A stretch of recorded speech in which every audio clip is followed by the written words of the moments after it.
దూసుకొచ్చావే ఇలాగా.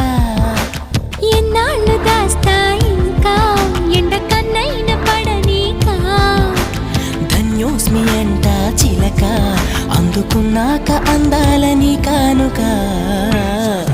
ఎలుకో నాయక రాసి చాలా ఇలాగా. ఎలకు బాలిక దూసుకొచ్చావే ఇలాగా.